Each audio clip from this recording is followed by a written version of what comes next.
Asalaamu calaykum waraxmatullaahi wabarakaatu. Magacayga Yaasmiin waaye. Kusoo dhawow caafimaad fiican. Maanta waxaan ka bilaabeynaa insha Allah vitaminada muhiimka ah iyo geedkan aniga hadda aan biyaha ku shuban doono insha Allah electrolytes kala dhaho. Wuxuu ku saabsan yahay dadka rabo inay hilibka ama miisaanka ay iska yareeyaan insha Allah. Haddii Ilaahay yiraahdo element aa la dhahaa element waa electrolytes biyahan ku shubaya waa ku qasaya siiba marka jirjimicsi dheelay sidoo kale waxay leedahay magnesium waxay leedahay sodium waxay leedahay potassium waxay ka mid tahay waxyaalaha oon u baahanahay jirkeena inuu ku shaqeeyo marka biyahan ku daraa sokorna ma laha kaarbana ma laha sokoro kuguma kicinayso marka alaabtaas aniga qaataa subxii iyo vitaminadeyda badanaa insha Allah markaasa maanta ka bilaaba wuxuuna videohan ku saabsan yahay dadka rabaan inay miisaanka iska ridaan oo caafimaadkooda ay bedelaan haddii Ilaahay yiraahdo marka waxaan idin la qaybsanayaa cuntooyinka oo aan maanta karin lahay calooshana lagu yareyn lahay jirka dhanna soo yareynaysa insha Allah tacaala banaanka hadda ka shaqeynaya marka horeeta waxay tiri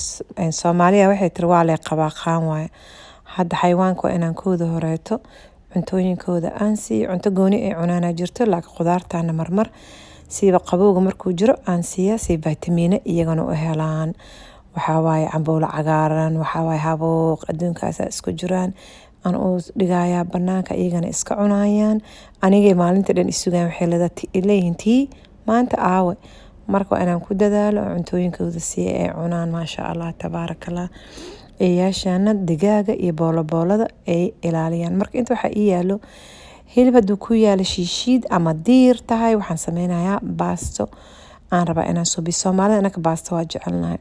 inta waxaa ii taala yaanyo oo waqtigii kuleelka markuu noo jiro intaan arooriyo oon dhaqay aan freezerka talaajada frinjeerka sida u ka siisidba aan geliyo aan mataqaana cusbaan ku darayaa hadda anaga diir miidaan isticmaalnaa ama asagoo la wixii aan heli karno saalax waa ugaarsato iyo wiilasha marka hilibkaasna waa isticmaalnaa marka hilibkaas intuu karkaraayo waxaan sii jaray bocor Soomaalidan anaga Talyaanina uu nagu jiraa moogtahay waxaan jecelnahay baastadeyda waxaan ku bedelay bocorkan spaghetti squash la dhahaa wax yar saliidan ku shubayaa geesaha dhanaan ka marinayaa aabe Allah u naxariisto imtixaan hadda ka howlgalay aabe imtixaanka ka waran afka dhulka la ii geliyo dhahay hadda afka dhulka u gelinaysa bocorkii dhag waa dhamaatay foornada asagana gelinayna waxay u qaataa wax yar oo hal saac dhiman marka cuntada aarto inaad sameysto hilibkan iska rid waxaa loo baahay cuntadaada inaad kasii fakartid waqti dheer aad sii sameysid meeshii 6 saac ku cunaysa ama 7 saac waana ku dadaasho 5 saac ba foornada sii gelisid isku tasho haddii kale baahiya intay ku qabato wixii guriga yaala dhan oo lagugu talagelin cunaysa hadda sakaro qabtid xalwo iyo buskud raadinaysa cunaysa in baahiya ku haysay marka isku ismaamul hadda aniga kan waqti dheer aan sii gelinaya foornada noo geli adiga 325 camal 400 waxaan dhameyn aan foornada igu shidan tahay waxa saac camal hadii ugu badnaato aan 375 oo ujeedaa aan geliye meeshaas aan mataqaana foornadan ku haynayaa hal saac iyo 10 aanba maanta ka dhiga waxaan rabaa si fiican inay mataqaana u sameysmato bocorka waqti dheer oo ka qaadana marka cuntooyinka qaarkood waa inaad bedesho baasta aad ku bedelato mataqaana cuntooyinkaas oo kaleeto yaanyooyinka freshka Soomaaliya iyaga way yeelan waa laga helayaa maasha Allah indhaano aniga waqtiga qabowga waa inaan freezerka ka soo bixiyo saa ugu jeedidba marka hadii kaleeto waxa way qaalina way nagu tahay mana la helhelaya badankeeda marka waqti kuleelka beerta aan sii abuuraa waa sii geliya marka freezerka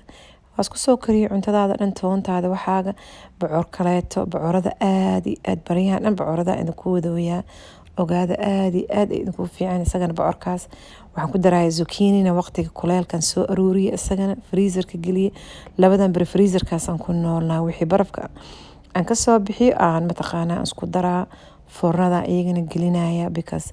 waxa way family dhaqaalihiisana waa inaad ka fikirtid moogtaa waqtiga marka sababtoo waqtiga kuleelka marka wixii la helaayo aan sii sameeyaa aniga aan sii aruursadaa ukuna hadda waxaan ku qasay xawaaji iyo cusbo iyo asagana foornada iska gelinaya insha Allah marka waxaa loo baahan yahay cuntooyinka in aad ku dadaasho oo dhaqaalaha family-gaagana iyadana hadda marka waxaan sii sameysanayaa ii sheeg biyahan haddii ilaahay yiraahdo wax yaro waxaan ku darayaa vinegar qal intii qadadeyda ama cashadeyda soo gaarin wax yaro cusbaan ku darayaa electrolytes-ka aniga aad ugu dadaala electrolytes hadaada heli karin wax yaro vinegar qalka apple cider vinegar cusbo yar biyo hadaa isku darsaan camal aa u cabto iyagana nafaqa ka helaysa insha Allah siiba dadka rabaan hilibka inay iska dhimaan hadaad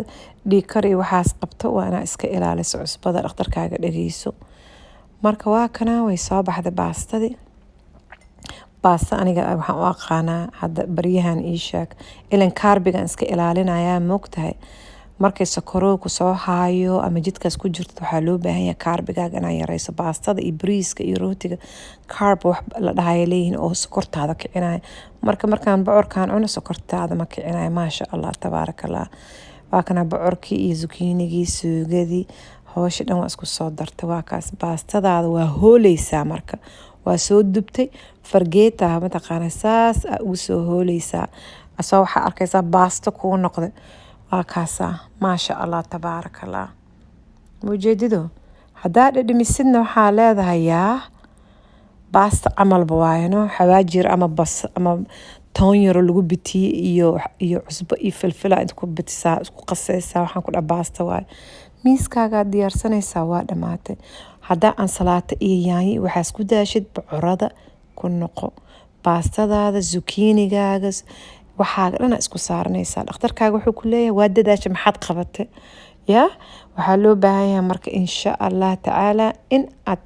caafimaadkaaga gacanta ku qaadato waxay dadku leeyihiin waxaan baasta maaha naga qaad haddii caafimaadkaaga uu soo dacboota maayo ka fakarhe adigana cimri degdeg ha isku ridin ee tiri Soomaali maasha Allah suugada noo saar hilibkaasna markaa cunto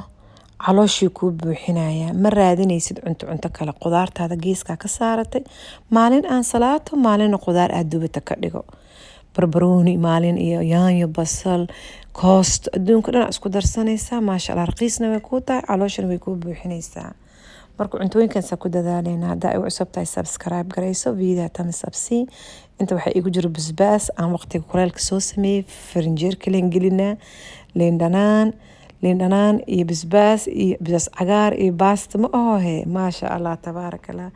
marka walaalayaal channelkayga kaleetana iga soo booqda ingiriiska asagana cuntooyinaan soo saaraa Yaasi's Journey dhahayo insha Allah salaamu calaykum walaalaha malabkeena raadinayo waa kana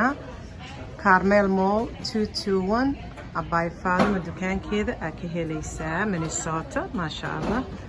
waa 221 second floor Carmel Mall